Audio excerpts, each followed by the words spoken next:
Hello అండి, welcome back to my channel. So చాలామంది కొత్త టీచర్స్కి ఒక డౌట్ ఉండిందండి, మనకు శాలరీస్ ఎప్పుడు వస్తాయి అనేది. సో ఈ వీడియోలో అయితే మనకు ఫస్ట్ శాలరీ అనేది ఎప్పుడు వస్తుంది, అసలు శాలరీ కౌంట్ అనేది ఎప్పటి నుంచి ఎప్పటి వరకు ఉంటుంది, ఈ అకాడమిక్ ఇయర్లో మనం ఎన్ని లీవ్స్కి ఎలిజిబుల్, అదంతా వీడియోలో అయితే క్లారిటీగా చూసేద్దాము. వీడియో కనుక నచ్చినట్టయితే లైక్ అండ్ షేర్ చేయడం మర్చిపోకండి. మీరు కనుక నా ఛానల్ని ఇంకా సబ్స్క్రైబ్ చేయకపోతే ఛానల్ని సబ్స్క్రైబ్ చేసేయండి. సో గురుకులంలో చాలా కష్టపడి జాబ్ సంపాదించినారు, ఎన్నో కష్టాలను ఎదుర్కొని జాబ్స్ చేస్తున్నారు కూడా. అంటే night duties, night stays, families వదిలేసి హాస్టల్లో ఉండి చాలామంది. సో అందరూ వెయిట్ చేస్తుంది అయితే ఫస్ట్ శాలరీ కోసం అండి.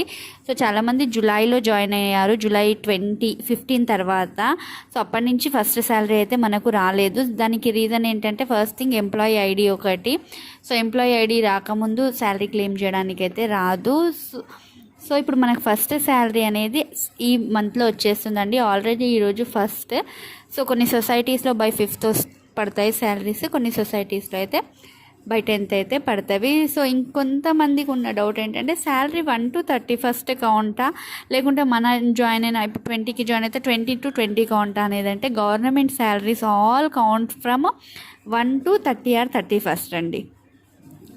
నెక్స్ట్ థింగ్ ఏంటంటే కొంతమందికి డౌట్ ఏంటంటే 20 అప్పుడు మన డీటెయిల్స్ తీసుకుంటున్నారు, 20 అయితే 21st అంటే అది మనకు ఒకటి పే బిల్ అనేది సబ్మిషన్ ఉంటుందండి. అంటే మనకు ఫస్ట్కి శాలరీ రావాలంటే మనకు 20 to 25th మధ్యలో ఒక డేట్లో మన పే బిల్స్, అంటే ఇప్పుడు ఎవరైనా మెటర్నిటీ లీవ్ అవన్నీ అందులో మెన్షన్ చేసి పంపించాలి. ఎవరైనా లాస్ ఆఫ్ పేలో ఉన్నారనుకుంటే వాళ్ళ శాలరీ అనేది డిడక్ట్ చేసి పంపించాలి. అంటే ఒక ఇన్స్టిట్యూషన్లో not only regulars, guest faculty, part time faculty కూడా ఉంటారు. కాబట్టి ఇప్పుడు పార్ట్ టైం ఫ్యాకల్టీకి మెటర్నిటీ లీవ్లో కానీ ఇంకేమైనా లాంగ్ లీవ్స్ పెట్టుకుంటే శాలరీస్ రావు. కాబట్టి మనం పే బిల్స్ అనేవి చేసి పంపించాల్సి ఉంటుంది.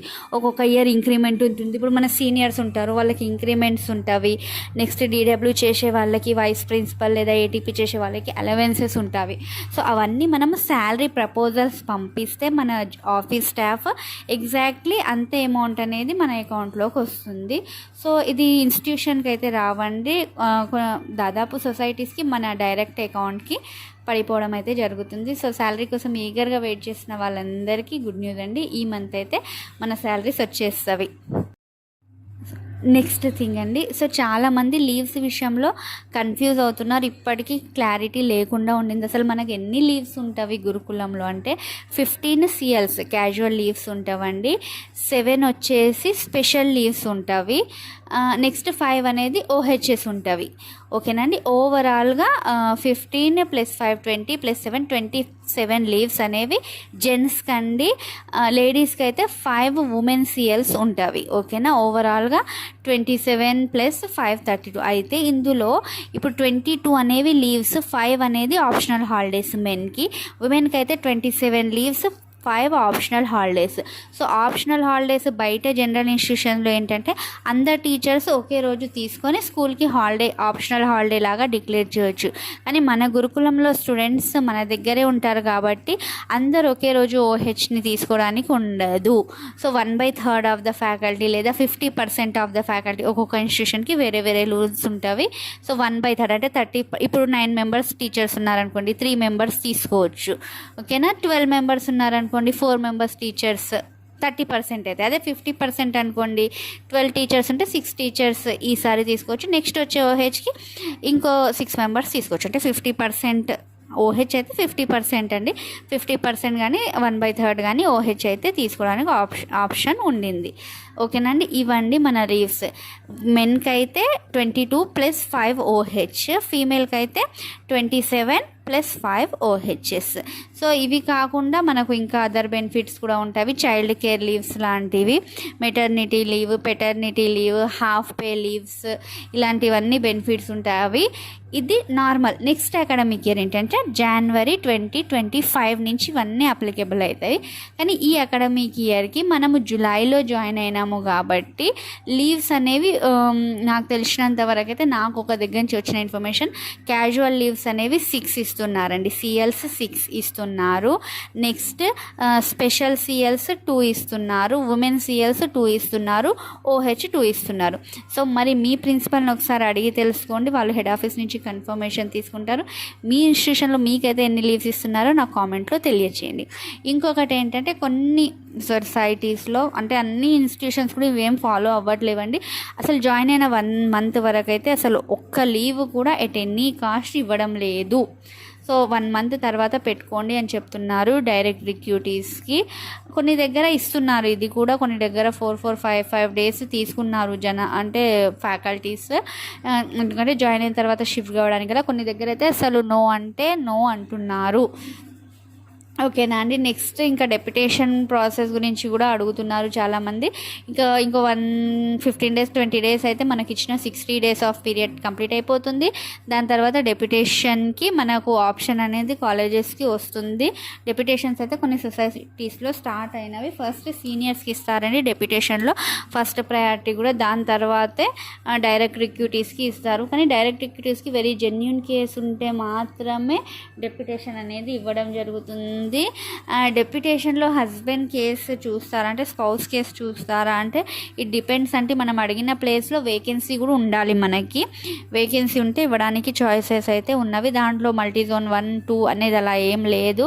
నెక్స్ట్ గర్ల్స్ నుంచి బాయ్స్కి, బాయ్స్ నుంచి గర్ల్స్కి కూడా ఇవ్వడం జరుగుతుంది. డెప్యుటేషన్ అనేది అది పర్మనెంట్ కాదండి, దట్ ఈస్ టెంపరీలీ మనం ఇక్కడి పేరెంట్ ఇన్స్టిట్యూషన్ నుంచి వేరే దగ్గర వర్క్ చేస్తున్నాము అంతే. ఎప్పుడు డెప్యుటేషన్స్ క్యాన్సిల్ అయితే మాత్రం మళ్ళీ మన పేరెంట్ ఇన్స్టిట్యూషన్కి రావాలి. మన శాలరీ అంతా కూడా మనకైతే అలాట్మెంట్ ఎక్కడ జరిగిందో అక్కడి నుంచే శాలరీ అంతా క్లెయిమ్ కావడం జరుగుతుంది.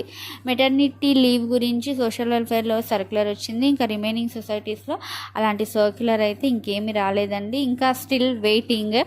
సో కొంతమందికి ఇప్పుడు రిఫ్రెష్మెంట్ కోర్స్ అంటే ఓరియంటేషన్ ప్రోగ్రామ్స్ జరుగుతున్నాయి. అక్కడ ఒక్కసారి హైయర్ అఫీషియల్స్ని అడిగి చూడండి. కొన్ని సొసైటీస్కి ఇంకా ఓరియంటేషన్ ప్రోగ్రామ్ స్టార్ట్ కాలేదు. ఏ సొసైటీ వాళ్ళైతే వెయిట్ చేస్తున్నారో వాళ్ళు ఒకసారి ఇక్కడ జస్ట్ అడిగి చూడండి, is there any choice to get, is there any chance to get the maternity leave circular అని. ఓకేనా అండి. నెక్స్ట్ వచ్చేసి క్రాఫ్ట్ అండ్ ఆర్ట్ రిజల్ట్ గురించి చాలామంది డైలీ మెసేజెస్ చేస్తున్నారు, కామెంట్లో కూడా పెడుతున్నారండి. Still no update on arts and crafts results. ఇంకొంతమంది అయితే అసలు రిజల్ట్స్ ఇస్తారా ఇవ్వరా అని అడుగుతున్నారు. రిజల్ట్స్ ఇవ్వకుండా అయితే ఎటు వెళ్ళరండి, కానీ దాని మీద కొన్ని ఆంక్షలు ఉన్నవి, కొన్ని అలిగేషన్స్ ఉన్నవి, చాలామంది ఆబ్జెక్షన్స్ పెట్టుకొని ఉన్నారు. కాబట్టి ఆర్ట్స్ అండ్ క్రాఫ్ట్స్ రిజల్ట్స్ వస్తవి, వీ హ్యావ్ టు వెయిట్. మన దగ్గర వెయిట్ చేయడం తప్ప ఇంకే ఆప్షన్ లేదు. సో ట్రిప్కి కూడా ఒకసారి కాల్ చేయండి, కాల్ చేస్తే ఇన్ ప్రాసెస్ అని చెప్తున్నారు. వస్తవి, ఇది వచ్చే ఆన్సర్ అయితే ఇదేనండి, రిజల్ట్స్ వస్తవి అని మాత్రమే ఆప్షన్ అయితే వస్తుంది. సో నెక్స్ట్ అడిగిన క్వశ్చన్ ఏంటంటే ఇప్పుడు మనకు జేఎల్ కానీ అంటే జనరల్ జేఎల్ కానీ నెక్స్ట్ వచ్చేసి డిఎస్సి కానీ వస్తే మనం ఆ జాబ్కి వెళ్ళొచ్చా, ఈ జాబ్ వదిలేసి దానికి ప్రాసెస్ ఏముంటుందని అయితే అడిగారండి. సో డెఫినెట్లీ వెళ్ళొచ్చండి, మనల్ని ఆపడానికి లేదు. కాకపోతే మనం 1 lakh బాండ్ రాసి ఇచ్చాము కదండి, ఆ 1 lakh రూపీస్ అయితే డెఫినెట్గా పే చేయాల్సి ఉంటుంది. నెక్స్ట్ డిఎస్సికి ఎవరైతే 1:2 అంటే రాబోయే కాలంలో ఫైనల్కి రాబోతుంది, సర్టిఫికేట్ వెరిఫికేషన్కి వెళ్ళే వాళ్ళకైతే ఒక ఏంటంటే ఎన్ఓసి అప్లై చేసుకోవాలి ఉంటుందండి.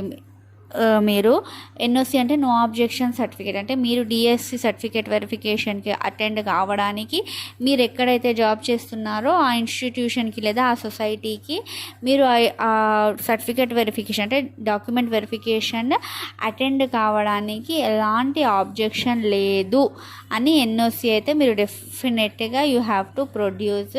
సో దానికి ప్రాసెస్ ఏంటి అంటే రిజల్ట్స్ రావగానే మీరు ఒక లెటర్ అయితే కన్సర్న్ ప్రిన్సిపల్కి రాసి ఇవ్వాల్సి ఉంటుంది. ఏంటంటే నేను ఫలానా దానికి డాక్యుమెంట్ వెరిఫికేషన్కి సెలెక్ట్ అయ్యాను, so I want to attend, please provide NOC అనేది ఒక రిక్వెస్టింగ్ లెటర్ అయితే పెడితే అది యాజ్ ఇట్ ఈజ్ హెడ్ ఆఫీస్కి ఫార్వర్డ్ చేయడం జరుగుతుంది.